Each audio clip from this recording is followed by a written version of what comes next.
பணம் இந்த ஒரு வார்த்தை தான் வாழ்க்கையில எல்லாரையும் ஆட்டி படைச்சிட்டு இருக்குது. காசு இருந்தா நான் அதை பண்ணிருப்பேன், நான் இதை பண்ணிருப்பேன்னு எல்லாரும் அவங்க வாழ்க்கையில பல தடவை சொல்லியிருப்பீங்க. பணம் இல்லாத ஒரே காரணத்தினால என்னால இதை செய்ய முடியல, அதை அடைய முடியலன்னு நிறைய பேர் சொல்லியிருப்பீங்க. பணம் என் கைக்கு வருது, ஆனா எங்க போகுதுன்னே தெரியலையே, இல்லைன்னா எவ்வளவு சம்பாதிச்சாலும் பத்தவே மாட்டேங்குது. இந்த மாதிரி ஒரு ஆதங்கம் உங்களுக்கு இருந்திருக்கும். ஒரு காலத்துல எனக்கும் இருந்துச்சு. நிஜத்தை சொல்லணும்னா பணம்னா என்ன, அது எப்படி வேலை செய்யுதுன்னு நமக்கு சரியான புரிதல் இல்லாததுனாலதான் இப்படி நாம புலம்புறோம். நாம பணத்துக்கு அடிமையா இருக்காம பணத்தை நமக்கு வேலை செய்ய வைக்கணும்னா அது எப்படி இயங்குதுன்னு தெரிஞ்சுக்கணும். பணத்தை பத்தி நம்ம எல்லாரும் எல்லா நேரமும் பேசிட்டு தான் இருக்கிறோம். நம்மளை சுத்தி இருக்கிற நிறைய ஜாம்பவான்கள் எல்லாம் பணம் எப்படி வேலை செய்யுது, வர்ற பணத்தை நம்ம என்னெல்லாம் செய்யலாம்னு நமக்கு நிறைய சொல்லி கொடுத்துருக்காங்க. ஆனா அதெல்லாம் நம்ம கேட்கிறப்போ என் கையில பணம் வந்தா நான் இதெல்லாம் செய்யணுமாப்பா அப்படின்னு சொல்லி ஓவர் கம் பண்ணிடுறோம், இல்ல ஓரம் கட்டி வச்சிடறோம். அப்ப பணம் கைக்கு வந்தா இதை பண்ணணுங்கிற அந்த வார்த்தையை மட்டும்தான் நம்ம அதிகமா யூஸ் பண்றோம். கைக்கு வர்ற பணம் ஏன் நிக்க மாட்டேங்குது, ஏன் நம்மளால அதை பெருக்கிறதுக்கான வழியை தேட முடியல? பணம் சம்பாதிக்கிறது இன்னைக்கு இருக்கிற காலகட்டத்துக்கு அவ்வளவு கஷ்டமான காரியமா என்ன? இல்ல நாம தான் அப்படி நினைக்கிறோமா? இன்னைக்கு நாம பணம்னா என்ன, அது எப்படி நம்ம வாழ்க்கையை மாத்தக்கூடிய கருவியா மாறுது, அதை பத்தி தான் டீடைல்டா ஆழமா பார்க்க போறோம். இதுக்கு நமக்கு கை கொடுக்க போற புத்தகம் டாம் மேத்யூஸ், ஸ்டீவ் செய்போல்ட் மற்றும் ஆன்டி ஹார்னர் எழுதிய how money works stop being a சக்கருங்கிற இந்த புத்தகம் தான். பணத்தை பத்தின மூட நம்பிக்கைகள், தப்பான புரிதல்கள் எல்லாத்தையும் உடைச்சு நாம ஒரு சக்கரை ஆகாம, அதாவது தெரியாம ஏமாந்து போகாம ஒரு புத்திசாலித்தனமான நிதி முடிவுகளை எடுக்க எப்படி உதவுதுன்னு பார்க்க போறோம். இந்த வீடியோவோட முடிவுல பணத்தை பத்தின உங்க பார்வை முழுசா மாறும். உங்க பினான்சியல் ஃப்ரீடம்கான முதல் அடியை நீங்க உறுதியா எடுத்து வைப்பீங்கன்னு நான் முழுசா நம்புறேன். ரொம்ப பேசாம வீடியோக்குள்ள போயிடலாமா? ஹலோ மக்களே, நான் உங்கள் நண்பன் நேவஸ். Welcome to the channel taxi this podcast. பணம் வெறும் காகிதம் அல்ல, ஒரு வாழ்க்கை முறை. பல பேர் மனசுல பணம் அப்படிங்கிறது வெறும் பேப்பர் நோட்டோ இல்ல அக்கவுண்ட்ல இருக்கிற டிஜிட்டல் நம்பரா தான் இருக்குது. ஆனா பணம்ங்கிறது அது மட்டும் இல்ல. பணம்ங்கிறது உங்க கனவுகளை அடையிறதுக்கான ஒரு சக்தி வாய்ந்த கருவி. ஒரு அழகான வீடு வாங்கணும், நம்ம பிள்ளைகளை நல்லா படிக்க வைக்கணும், இல்லனா நம்ம வயசான காலத்துல யாருக்கிட்டையும் கையேந்தாம நிம்மதியா வாழணும். இது எல்லாத்துக்கும் பணம் ரொம்ப ரொம்ப அவசியம். ஆனா இந்த சக்தியை எப்படி பயன்படுத்தணும்னு தெரியாம நிறைய பேர் பணத்துக்காக அடிமையா மாறி அது போற போக்குல போறவங்களா இருக்கிறோம். உங்க கையில இப்ப 1 கோடி ரூபாய் பணம் வந்தா என்ன செய்வீங்கன்னு ஒரு கேள்வி கேட்டா எத்தனை பேர் அதை 100 கோடியா மாத்துவேன்னு சொல்லுவீங்க? பணம் வந்தா என்ன செய்வேன்னு கேக்குறப்பவே சொந்தமா வீடு, சொந்தமா காரு, இவ்வளவு பவுண்ட் நகை அப்படின்னு தான் நம்ம மனசு ஒரு கணக்கு போடும். இது எல்லாமே முட்டாள்தனமான விஷயம்னு சொன்னா நீங்க நம்புவீங்களா? ஏன்னா இது உங்களை ஏழையாதான் மாத்துமே தவிர பணக்காரனா மாத்தாது. ஏன்? கொஞ்ச நேரத்துல நீங்களே எல்லாம் புரிஞ்சுப்பீங்க. இந்த புத்தகத்தோட முதல் படி இந்த பணத்தோட அடிப்படையா ஆழமா புரிஞ்சுக்கிறது தான். சாப்டர் 1, பணத்தின் அடிப்படைகளை ஆழமாக புரிந்து கொள்ளுங்கள். இதுதான் உங்கள் நிதி அஸ்திவாரம். Understand the basics of money, your financial foundation.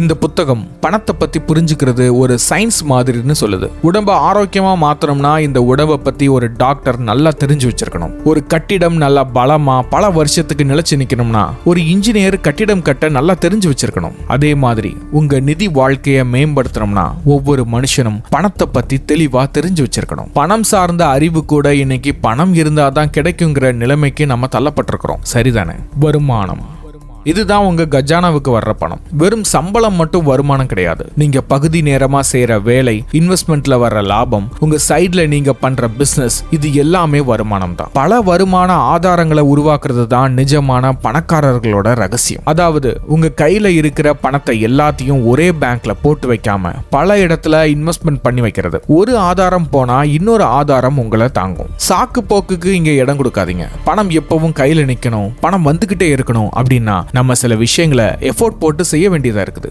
செலவுகள், இது உங்க கஜானாவில் இருந்து வெளியே போற பணம். இது 2 விதமா சொல்லலாம். ஒன்னு, நிலையான செலவுகள்.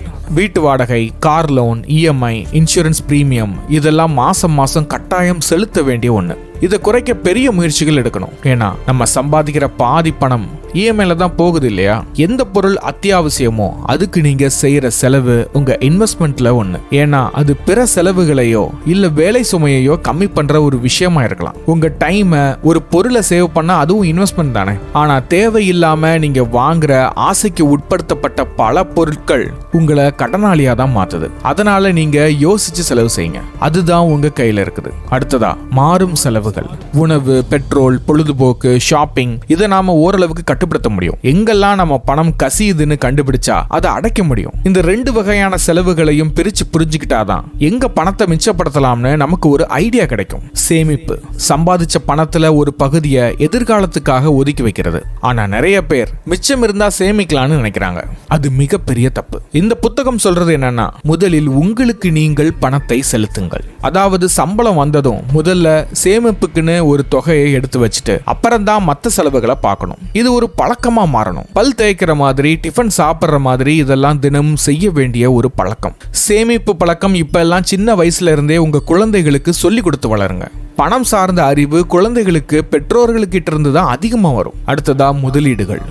இதுதான் சேமிச்ச பணத்தை இன்னும் பெருக்கும் வழி. சும்மா பேங்க் அக்கவுண்ட்ல பணம் போட்டா பணவீக்கம் தான் ஆகும். அதோட மதிப்பு குறைஞ்சிடும். ₹1 இன்னைக்கு வாங்குற பொருளை நாளைக்கு ₹1 வாங்க முடியாது இல்லையா? காலப்போக்கில் பொருட்களோட விலைகள் ஏறிக்கிட்டே போகிறது தான் பணவீக்கம். அதாவது இன்னைக்கு ₹100 ஒரு பொருளை வாங்குறோம்னு வச்சுக்கோங்க, அடுத்த வருஷம் அதே ₹100 அந்த பொருளை வாங்க முடியாது. விலை ஏறி இருக்கும். ₹110 கூட ஆகலாம். அப்போ உங்க ₹100 மதிப்பு குறைஞ்சிருச்சுன்னு தானே அர்த்தம். இதுக்கு பேர் தான் பணவீக்கம். ஒரு பொருளுக்கு தேவை ரொம்ப அதிகமா இருக்கு, ஆனா அதுக்கு ஏத்த மாதிரி உற்பத்தி இல்லைன்னா அந்த பொருளோட விலை ஏறிடும். உதாரணத்துக்கு வெங்காயம் விளைச்சல் கம்மியாயிடுச்சுன்னா வெங்காய விலை ஏறிடும்ல. அதுதான் இதை ஏன் இங்க சொல்றேன்னா, இன்னைக்கு நீங்க பேங்க்ல பணம் போட்டு வைக்கிறீங்கன்னு வைங்க. தோராயமா நீங்க ₹1,00,000 டெபாசிட் பண்றீங்க. பிக்ஸடாவோ இல்ல சேவிங்ஸ்லயோ இருக்குதுன்னா அதோட மதிப்பு 5 வருஷம் கழிச்சு 75,000 மாறி இருக்கும். 2025ல ₹1,00,000 கொடுத்து வாங்கலாம்னு நினைக்கிற பொருளை 2030ல அதே விலையில வாங்கவே முடியாது.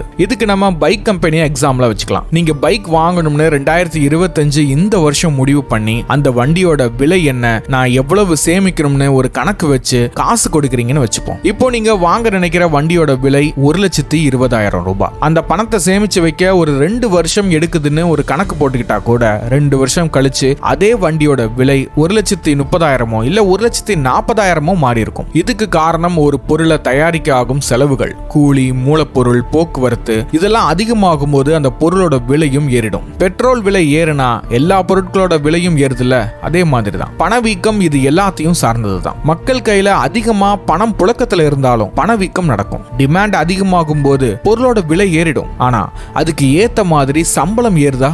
கண்டிப்பா இல்ல. சரி, நான் விஷயத்துக்கு வரேன். இப்ப என்னதான் டிமாண்ட், பணவீக்கம்னு நம்மளை சுத்தி எது வந்தாலும் அந்த நேரத்தை நம்ம சமாளிக்கணும், அப்படித்தானே? அதை தான் எப்படின்னு பார்க்க போறோம். நிதி கட்டுப்பாடு உங்கள் கையில். சரி, இப்போ பணத்தோட அடிப்படைகள் புரிஞ்சிருக்கும். அடுத்த முக்கியமான கட்டம், அந்த பணத்தை எப்படி நம்ம கட்டுப்பாட்டுல கொண்டு வர்றது. இதுக்கு பட்ஜெட்டிங் ஒரு முக்கியமான ஆயுதம். இதை மிஸ் பண்ணிடவே கூடாது. சாப்டர் 2, பட்ஜெட், பணத்தின் திசை காட்டி, உங்கள் நிதி GPS. பட்ஜெட்ன்றது என்ன? நீங்க எவ்வளவு சம்பாதிக்கிறீங்க, எவ்வளவு செலவு பண்றீங்கன்னு தெரிஞ்சுக்கிட்டு அதை ஒரு திட்டத்தோட நிர்வகிக்கிறது தான் பட்ஜெட். நிறைய பேர் பட்ஜெட்னா ரொம்ப சிக்கனமா கட்டுக்கோப்பான வாழ்க்கை வாழணும்னு தப்பா நினைக்கிறாங்க. அது அப்படி இல்லை. அது உங்க பணத்தை நீங்க விரும்பிய வழியில் புத்திசாலித்தனமா செலவு செய்ய அனுமதிக்கும் ஒரு வரைபடம். பட்ஜெட் போட்டு செலவு பண்றதுக்கும் கஞ்சத்தனம் பண்றதுக்கும் நிறைய வித்தியாசம் இருக்குது. பட்ஜெட் ஏன் முக்கியம்? விழிப்புணர்வு. உங்க பணம் எங்கெல்லாம் போகுதுன்னு தெளிவா காட்டும். ஒரு மாசத்துக்கு காஃபிக்கு எவ்வளவு செலவு பண்றீங்க, வெளியே சாப்பிட்றதுக்கு எவ்வளவு, மற்றவங்களுக்கு வாங்கி கொடுக்கறது, ஸ்நாக்ஸ்ன்ற பேர்ல அடிக்கடி வாங்குற தின்பண்ட செலவு, இதெல்லாம் தெரிஞ்சாதான் அதை கட்டுப்படுத்த முடியும். இதெல்லாம் தெரிஞ்சாதான் பணம் சார்ந்த உங்க நிலைமையை மாற்ற முடியும். கட்டுப்பாடு. பணம் உங்க கட்டுப்பாட்டுல இருக்கும். நீங்க பணத்தை ஆளலாம், பணம் உங்களை ஆளாது. உங்க காரை நீங்க கண்ட்ரோல் பண்ணலன்னா அது எங்க வேணாலும் போகும் இல்லையா? அதே மாதிரி தான் உங்க பணமும். அதை கட்டுக்குள்ள வைக்க தான் பட்ஜெட் போட சொல்றேன். இலக்குகள். பட்ஜெட் மூலமா தான் உங்க நிதி இலக்குகளை அடைய முடியும். இந்த மாசம் நான் ₹5,000 சேமிக்கணும் அப்படின்னு இலக்கு நிர்ணயிச்சா அதுக்கு தகுந்த மாதிரி பட்ஜெட் போட முடியும். இலக்கு இல்லைன்னா பயணம் திசை மாறும். பணமும் கையில இருந்து போற இடம் தெரியாம போகும். பட்ஜெட் போடும் முறைகள். 50-30-20 ரூல். இது ஒரு பிரபலமான மற்றும் ரொம்பவே எளிமையான பட்ஜெட் முறை. உங்க மாச வருமானத்தை அடிப்படையா வச்சு இதை நீங்க செய்யலாம். 50% அத்தியாவசிய செலவுகள், நீட்ஸ், வீட்டு வாடகை, உணவு, போக்குவரத்து, மருந்து செலவு, இது இல்லாம வாழவே முடியாது. இதுக்கு நீங்க செய்யற செலவுல 50% ஒதுக்கி வைங்க.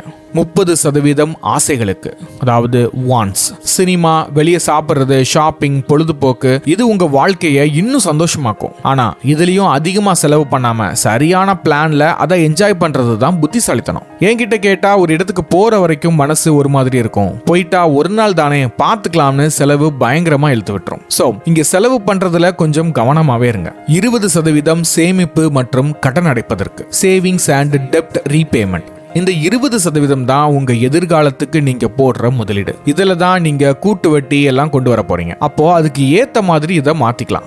சேமிக்கிறதுனா சும்மா பணத்தை பேங்க்ல வச்சு அடக்காக்குறது இல்ல, பணத்தை பெருக்கி விடணும். 20% பணத்தை நீங்க சேமிக்கணும்னு நினைச்சீங்கன்னா, அதாவது 20,000 ரூபாய் சம்பாதிக்கிறீங்க, 2,000 ரூபாய் சேமிக்கிறீங்கன்னா, அந்த 2,000 ரூபாய உங்க சம்பளத்துக்கு நிகரா சேமிக்கிற அளவுக்கு நீங்க மாறணும். அதாவது 20,000 ரூபாய் சேமிக்கிற அளவுக்கு முயற்சி செய்யணும். 20,000 ரூபாய் சேமிக்கணும்னா நீங்க 1,00,000 ரூபாய் சம்பாதிக்கணும். அதுதான் சரியான சேமிப்பு. ஒரே மாசத்துல இதை பண்ண முடியாட்டியும் அதை வச்சு நீங்க பண்ற பிளான், அதை எங்க எப்படி யூஸ் பண்றீங்களோ அதை வச்சு தான் இருக்குது. அது என்னன்னு போக போக சொல்றேன். ஜீரோ பேஸ்ட் பட்ஜெட்டிங், இது கொஞ்சம் டீடைல்டா இருக்கும். ஒவ்வொரு ரூபாய்க்கும் ஒரு வேலையை ஒதுக்குறது, அதாவது உங்க மொத்த வருமானத்தையும் செலவுகளுக்கும் சேமிப்புகளுக்கும் முதலீட்டுக்கும் பிரிச்சு மாச கடைசியில உங்க கையில 0 இருக்கிற மாதிரி கணக்கு போடுறது. ஒவ்வொரு ரூபாயும் எங்க போகுதுன்னு இது தெளிவா காட்டும். இதுக்கு கொஞ்சம் நேரத்தை செலவழிக்கணும், ஆனா பலன் அதிகம். பட்ஜெட் போடுறது ஒரு கலை. ஆரம்பத்துல கொஞ்சம் கடினமா இருக்கலாம், ஆனா பழக பழக ரொம்பவே எளிமையா இருக்கும். உங்க மொபைல்ல இருக்கிற பட்ஜெட்டிங் ஆப்ஸ், உதாரணத்துக்கு ஸ்பிளிட் வாய்ஸ், பேலட், இல்லனா ஒரு நோட் புத்தகம், எக்ஸல் ஷீட் கூட போதும். முக்கியமான விஷயம், அதை நீங்க தொடங்கணும். பணம் வளரும் ரகசியங்கள். பட்ஜெட்டிங் செஞ்சு பணத்தை மிச்சப்படுத்தியாச்சு. அடுத்தது என்ன? அந்த பணத்தை சும்மா வச்சா பணவீக்கமாயிரும், அதோட மதிப்பு குறைஞ்சிடும்னு பார்த்தோம். அப்போ பணத்தை எப்படி பெருக்கணும்? இங்க தான் முதலீடுங்கிற விஷயம் உள்ள வருது. இதுதான் பெரிய கேம் சேஞ்சர். முதலீடு. பணத்தை உங்களுக்காக வேலை செய்ய விடுங்கள். முதலீடுங்கிறது வெறும் பணக்காரர்களுக்கான விஷயம்னு நிறைய பேர் நினைக்கிறாங்க. அது ரொம்ப ரொம்ப தப்பான கண்ணோட்டம். சின்னதா ஆரம்பிச்சு தொடர்ந்து செஞ்சுக்கிட்டு வந்தா யாராலையும் செல்வத்தை உருவாக்க முடியும். கூட்டு வட்டியின் சக்தி. The power of compound interest, the 8th wonder of the world. இதுதான் முதலீட்டின் சூப்பர் பவர். நீங்க ஒரு தொகையை முதலீடு செய்றீங்க, அதுல வட்டி அல்லது லாபம் கிடைக்குது. அந்த வட்டியையும் மறுபடியும் முதலீடு செய்றீங்க. இப்போ உங்களுக்கு அசல் தொகைக்கும் ஏற்கனவே கிடைச்ச வட்டிக்கும் சேர்த்து வட்டி கிடைக்கும். நேரம் போக போக இந்த வட்டிக்கு மேல வட்டிங்கிறது பன்மடங்கு பெருகும். 2,000 ரூபாய் உங்க சேமிப்பா இருந்தா அதை 20,000 மாத்திர வழியை கண்டுபிடிக்கணும். உதாரணத்துக்கு நீங்க ஒரு மியூச்சுவல் ஃபண்ட்ல மாசம் 2,000 இன்வெஸ்ட் பண்றீங்கன்னு வைங்க. ஒரு 10 வருஷம் கழிச்சு அந்த பணம் கூட்டு வட்டி மூலமா வேல்யூ வைஸ் சேஞ்ச் ஆகிட்டே இருக்கும். அதாவது 2,000 ரூபாங்கிற உங்க பணம் வட்டி மூலமா 10 வருஷத்துல அதோட மதிப்பு 10,000 மாறி இருக்கும். நல்ல ரிட்டர்ன்ஸ் கொடுக்கிற முதலீடா இருந்தா இதுக்கு மேலையும் அது மாறலாம். அதை நீங்க தான் தெரிஞ்சுக்கிட்டு பண்ணணும். ஐன்ஸ்டீன் கூட கூட்டு வட்டியை உலகின் 8வது அதிசயம்னு சொல்றாரு. உதாரணத்துக்கு 25 வயசுல இருந்து ஒருத்தர் மாசம் 5,000 ரூபாய் முதலீடு செய்யறாருன்னா வருஷத்துக்கு 12% லாபம் கிடைக்குதுன்னு வைங்க. 60 வயசுல அவருடைய பணம் பல கோடிகளை தாண்டும். ஆனா அதே முதலீட்டை 35 வயசுல ஆரம்பிச்சா இதே தொகையை அடைய இன்னும் நிறைய முதலீடு செய்ய வேண்டியிருக்கும். இல்லைனா அதிக லாபம் எதிர்பார்க்காம இருக்கணும். நேரமே பணம், டைம் இஸ் மணி அப்படின்றதுதான் முதலீட்டுக்கு ரொம்ப பொருந்தும். சீக்கிரம் ஆரம்பிக்கிறவன் தான் வெற்றியாளனா மாறுவான். இதுல பல்வேறு முதலீட்டு விருப்பங்கள் இருக்கு. பங்குகள். ஒரு கம்பெனியோட ஒரு சின்ன பகுதியை நீங்க வாங்குறது. உங்க பங்குகளோட மதிப்பும் உயரும். இதுல ரிஸ்க் ரொம்பவே அதிகம், ஆனா லாபமும் அதிகமாவே கிடைக்கும். இது உங்க நீண்ட கால முதலீட்டுக்கு நல்லது. சரி, பங்குகள்னா என்ன? ஒரு கம்பெனியோட சின்ன சின்ன பங்குகளை நீங்க வாங்குறது தான் பங்கு சந்தை முதலீடு. ஒரு கம்பெனிக்கு பெரிய அளவுல பணம் தேவைப்படும் போது அவங்க தங்களுடைய கம்பெனியோட ஒரு பகுதியை பொதுமக்களுக்கு விற்பாங்க. அந்த ஒவ்வொரு பகுதியும் ஒரு பங்கு. நீங்க ஒரு கம்பெனியோட பங்கு வாங்குறப்போ அந்த கம்பெனிக்கு நீங்க ஒரு சின்ன உரிமையாளரா இருவீங்க. உதாரணத்துக்கு ரிலையன்ஸ், டிசிஎஸ், HDFC பேங்க், இந்த மாதிரி பெரிய கம்பெனிகள்ல கோடிக்கணக்கான பங்குகள் இருக்கும். நீங்க ஒரு ரிலையன்ஸ் பங்கு வாங்குறப்போ நீங்க ரிலையன்ஸ் கம்பெனியோட ஒரு சின்ன உரிமையாளரா இருப்பீங்க. கேட்கறது கொஞ்சம் சிரிப்பா தான் இருக்கும், ஆனா அதுதான் உண்மை. எல்லாரும் ஏன் பங்குகள் பக்கம் போறாங்க? முன்னெல்லாம் பங்குகள் பத்தி தெரிஞ்சவங்க, பெரிய இன்வெஸ்டர்ஸ் மட்டும்தான் பங்கு சந்தைக்குள்ள வருவாங்க. ஆனா இப்போ நிலைமையே மாறிடுச்சு. நிறைய பேர் பங்கு சந்தை பக்கம் போறதுக்கு சில முக்கியமான காரணங்கள் இருக்கு. அதிக லாபம் தரும் வாய்ப்பு, இதுதான் முக்கிய காரணம். பேங்க்ல வட்டி, தங்கம், இது எல்லாத்தையும் விட பங்கு சந்தையில நீண்ட காலத்துல அதிக லாபம் கிடைக்க வாய்ப்பு இருக்கு. ஒரு கம்பெனி நல்லா வளர்ந்தா அதோட பங்கோட விலையும் அதிகமா ஏறும். பணவீக்கத்தை முறியடிக்க, பணவீக்கம்னா என்னன்னு முன்னாடியே பார்த்தோம்ல. நம்ம பணத்தோட வாங்கும் சக்தி குறையுது. பங்கு சந்தையில கிடைக்கிற லாபம் பணவீக்கத்தோட தாக்கத்தை முறியடிச்சு நம்ம பணத்தோட மதிப்பை அதிகரிக்க உதவும். எளிதாக அணுகக்கூடியது. இப்போ ஆன்லைன்ல டிமேட் அக்கௌண்ட் ஓபன் பண்ணி செல்போன்ல ஒரு ஆப் மூலமா ரொம்ப சுலபமாவே பங்குகளை வாங்கவும் முடியும், விற்கவும் முடியும். முன்ன மாதிரி நிறைய டாக்குமெண்ட்ஸ், புரோக்கர்ஸ் எல்லாம் தேவையில்லை. இப்ப எல்லாமே டிஜிட்டல் தான். அதனாலயும் இதுக்குள்ள நிறைய பேர் வராங்க. சின்ன முதலீடு, சில பங்குகள் ரொம்ப குறைஞ்ச விலையிலேயே கிடைக்கும். ஒரு பங்கோட விலை 100ல இருந்து கூட ஆரம்பிக்கலாம். 100 ரூபாய்க்கும் கீழே கூட நிறைய பங்குகள் இருக்கு. அதனால 500 இல்லைன்னா 1000 இருந்துச்சுன்னா கூட முதலீட உங்களால ஆரம்பிக்க முடியும். நிறுவனத்தின் வளர்ச்சி, ஒரு நிறுவனம் நல்லா செயல்பட்டு லாபம் சம்பாதிக்கும் போது அதன் பங்குதாரர்களுக்கும் டிவிடெண்ட்ஸ் கொடுப்பாங்க. மேலும் நிறுவனத்தின் மதிப்பு அதிகரிக்கும் போது பங்கின் விலையும் ஏறும். விழிப்புணர்வு அதிகரிப்பு, இப்போ சமூக வலைத்தளங்கள்ல செய்திகள் மூலமா பங்குச்சந்தை பத்தின விழிப்புணர்வு அதிகமாகிட்டே இருக்கு. இளைஞர்கள் மத்தியில இது ஒரு முதலீட்டு ஆர்வத்தை தூண்டிக்கிட்டே இருக்குது. முன்னெல்லாம் இதை பத்தி நிறைய பேர் பேசிக்கிட்டதே இல்ல. இப்போ நிறைய பேர் முன் வந்து பேசுறாங்க, முன் வந்து பண்ணவும் செய்றாங்க. இப்போ பங்குகள் முதலீட்டினால் என்ன நன்மை இருக்கு? அதிக லாபம், வெல்த் கிரியேஷன். நீண்ட காலத்துல உங்க செல்வத்தை பெருக்க இது ஒரு சிறந்த வழி. நல்ல கம்பெனி பங்குகள் பல மடங்கு வளர வாய்ப்பு இருக்கு. அப்போ உங்க பணமும் வளரும். விலை கம்மியா இருக்கிறப்பவே நீங்க அந்த பங்குகளை வாங்கியிருந்தா அது நல்ல லாபம் கொடுக்கும். லாப பங்கு, டிவிடெண்ட்ஸ்.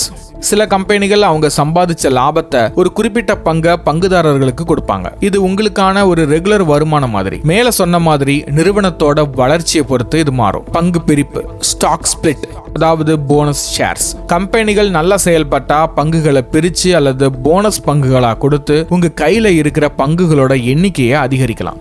நீர்மைத்தன்மை, லிக்விடிட்டி. பெரும்பாலான பங்குகளை தேவைப்படும் போது சுலபமா வித்து பணமாக்கிடலாம். அவசர தேவைக்கு இப்படிப்பட்ட பங்குகள் கை கொடுக்கும். கிடைக்கிற சின்ன சின்ன பணத்தை இப்படி சேவ் பண்ணலாம். பங்கை வாங்கி வச்சு தேவைப்படும் போது வித்தரலாம். உரிமை உணர்வு, ஒரு பெரிய கம்பெனில நீங்களும் ஒரு சின்ன உரிமையாளராக இருக்கிறீங்க அப்படின்ற ஒரு ஃபீல் கிடைக்கும். அது உண்மைதான்.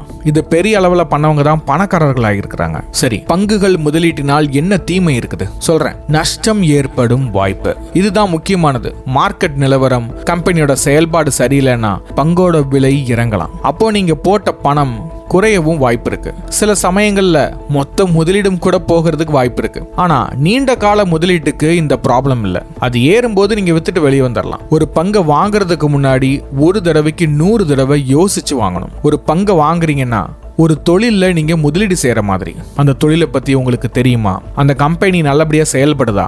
ஒவ்வொரு ஆண்டுக்கும் வருமானத்தை அதை அதிகப்படுத்துதா? கடன் இல்லாம அந்த பங்கு இருக்குதா? அதாவது அந்த கம்பெனி இருக்குதா? அதை பார்த்து தான் நீங்க அந்த கம்பெனில முதலீடு செய்யணும். சில கம்பெனிகள் இருப்பாங்க 10 வருஷத்துக்கு சரியான முறையில கொண்டு வந்திருப்பாங்க.